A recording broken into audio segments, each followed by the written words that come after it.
hello बंधुসকল আজিৰ এটা নতুন আপডেট সেৱা সেতু পোৰ্টেলৰ পৰা এটা সকলোৰে মোবাইলত এটা এসএমএস পঠাইছে এই এসএমএছত লিখা আছে যে candidate requested before 2nd January 2024 in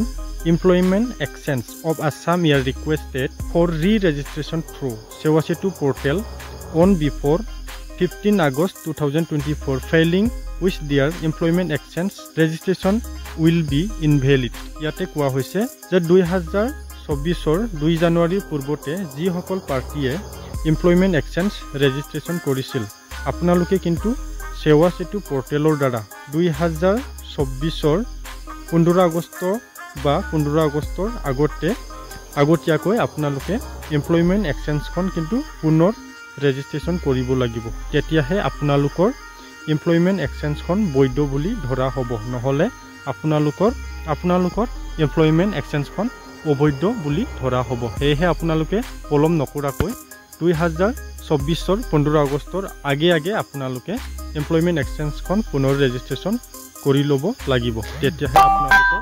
employment exchange খন বৈধ বুলি ধৰা হ'ব ইয়াকে আপডেট দিবলৈ এইটো ভিডিও অনা হৈছিল আজিৰ কাৰণে ইমানে ধন্যবাদ